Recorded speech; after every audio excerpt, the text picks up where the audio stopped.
Right. Hello, everyone, and welcome to our first information session about the capacity building grant opportunity. My name is Hillary Steen, and I am one of the community grants managers here at HumanitiesDC. This recording will be available on our website, as well as all of the slides for this presentation as well. If you have any questions, please ask them in the chat, and there will also be time at the end for questions. So the purpose of this workshop will be about all of the details regarding this grant program. It will highlight the key aspects of the application, and it will also give prospective applicants the opportunity to discuss all of their ideas. Just be aware that this presentation does not delve into all of the requirements and all of the necessary information. So just take a look at the website, especially the RFP that's located on the website, for all of the actual requirements. So this presentation is more of the general overview of the capacity building opportunity. So again, my name is Hillary Steen, and I'm one of the community grants managers here at HumanitiesDC. Loy, can you introduce yourself, please? Sure. My name is Loy Nemard. I'm the Director of Grant Making and Programs at HumanitiesDC. And I'm Eli Yusuf, the other Community Grants Manager here at HumanitiesDC. All right. And we are the grants team at HumanitiesDC. So a little bit about us. The Humanities Council of DC is affiliated with the National Endowment of the Humanities. We are one of 56 councils, one in each state and territory, that is supported by the NEH to ensure humanities are available to everyone.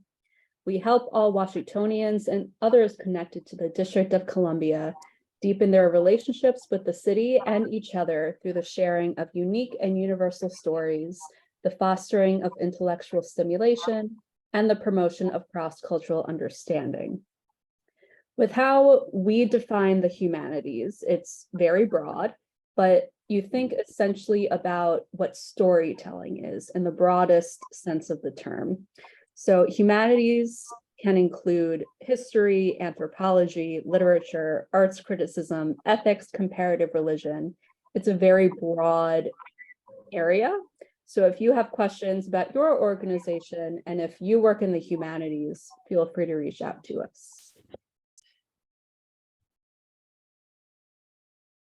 So I'm going to break this slide down a little bit. This is the grant overview of the capacity building grant, and it is a non-program grant to grow the capacity of an organization. So breaking down that bullet further, this is a non-program grant, so you do not necessarily have to have a particular project or program or output in mind, like most of our grant opportunities do. Also, with the term grow capacity, for this grant opportunity, think beyond general operating support. This is really about how your organization can grow and expand its work. And I'll go into some more detail later in this presentation about really what capacity building means. And also, this is only for organizations. It's not for individuals, unlike some of our other grant programs. Every organization can receive up to $25,000 per award. The project period is between July 3rd, 2023 and March 3rd of 2024. And the full grant amount, so all of the funding, is awarded at the beginning of the project period, so early July. And the application deadline for capacity building is March 2nd, 2023 at 5:59 p.m. And these, like I said earlier, the grant funds projects that help strengthen capacity and sustainability of humanities-focused nonprofits to advance their mission and serve communities across DC. So again, even though it's a non-program grant, it still goes beyond the idea of just general operating. And with this project period between July 3rd and March 3rd, all grant funds must be spent by March 3rd for this grant. So moving on to applicant eligibility. So all humanities-focused DC-based nonprofits with budgets of less than $2 million are eligible for this grant.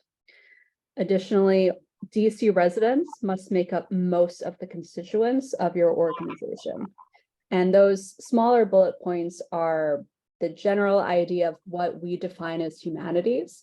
But like I said earlier, if you're unsure if your organization falls into one or any of these categories, just reach out to us.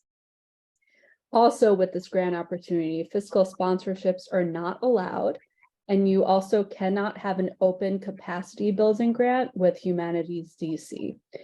If you are a current grantee, that grant needs to be closed before you can apply for 2023 funding.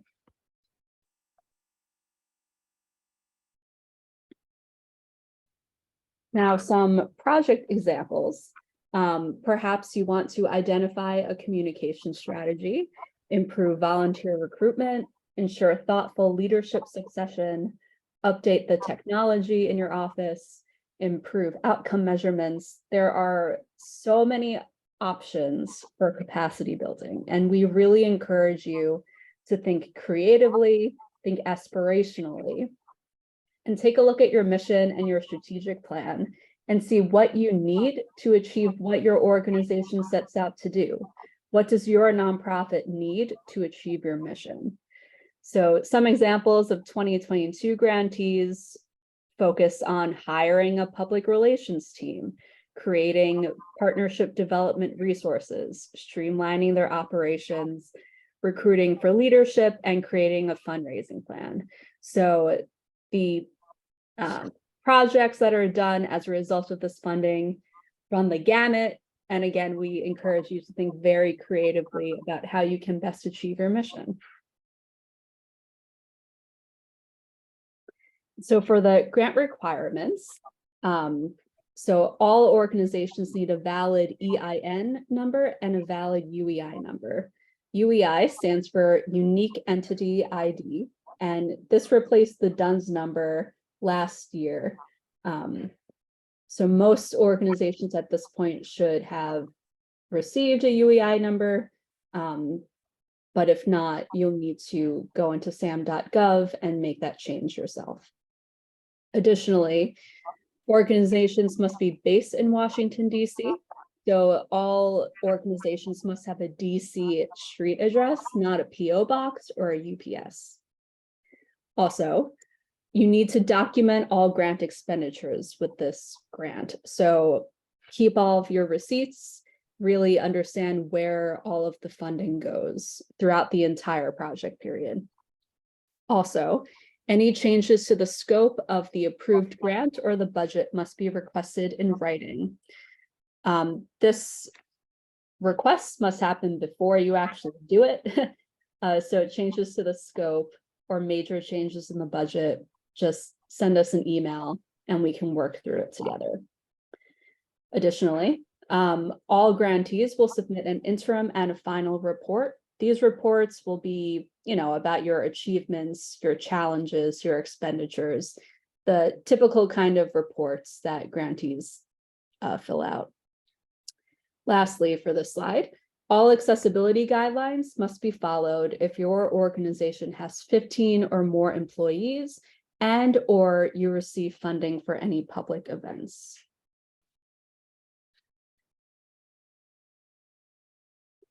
And then the next few slides are all about the application. All of the application questions are found on our website for reference. So you don't need to go into Foundin, our grant portal, to see the questions for the first time. All of the questions are available on our website. So for organization profile, this will demonstrate your connection to both humanities and to the District of Columbia. The description of activities will show how you will use grant funds to accomplish your strategic goal or goals. Key personnel, you'll explain who ensures the success of your organization. And some more required elements.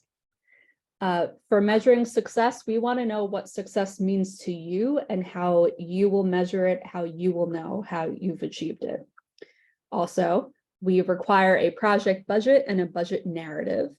This will be based on allowable costs that are sufficient to carry out the project you have in mind. Which brings us to allowable and unallowable costs. So for capacity building, there is a lot of flexibility in what costs are allowable. They can fund salaries, they can fund rent, information technology, very, very flexible. But just keep in mind that the capacity building grant cannot fund food and beverages, tuition and scholarships, debt reduction, re-granting. So you get money from us and then you give it out to someone else. You're not allowed to do that. And you also cannot give any funding to any government agencies.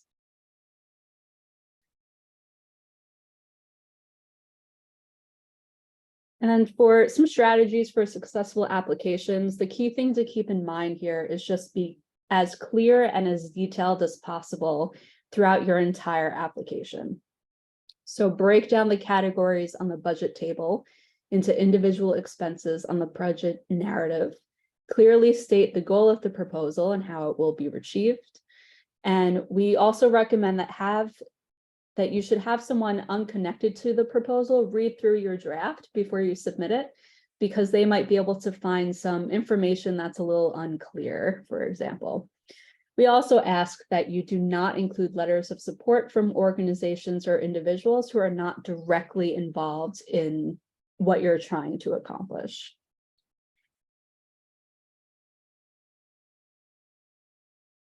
So for applicant resources, we have live workshops like what we're doing today. There will be an in-person workshop later this week, as well as another virtual workshop in April. All of the virtual recordings will be available. The slides will be available on our website shortly.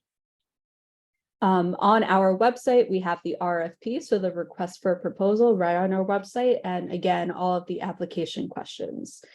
There is also an FAQ document, frequently asked questions document, that will just go into some detail for questions that people have had in the past, and it's a really useful document. And we encourage you to look at all of these documents before you reach out to us to ask any questions.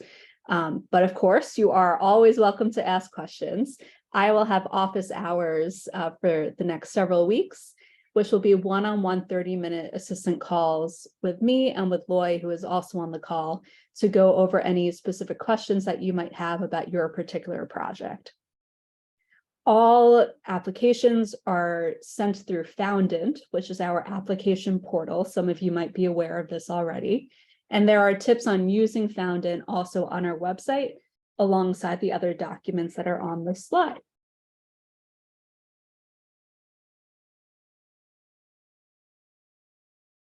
And then here are just some key links and contacts. The first bullet is all of our grant opportunities. If you want to see the capacity building information specifically, just go to the capacity building button and it will take you straight there. The second button is for Foundant, grant application.wdchumanities.org, and that will get you into our Foundant portal. And the last bullet is my contact information, Hillary, Community Grants Manager, and my email address.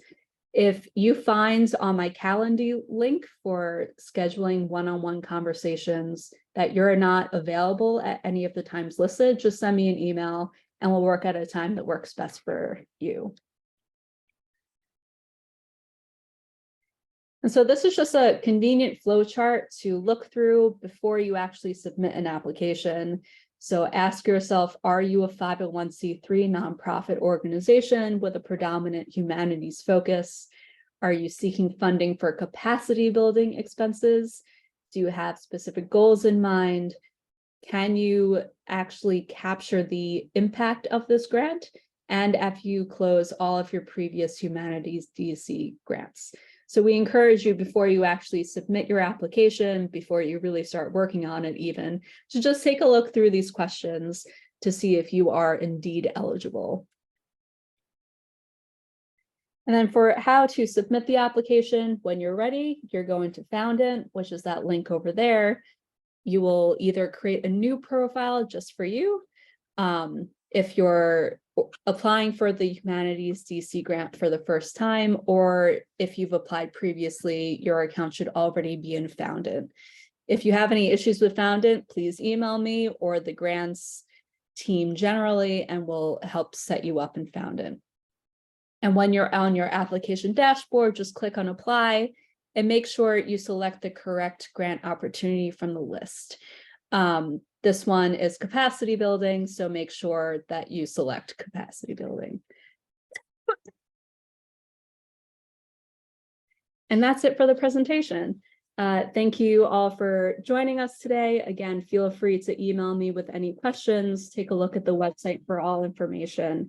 And we hope to be in touch soon. Good luck on your application, everyone. Thank you.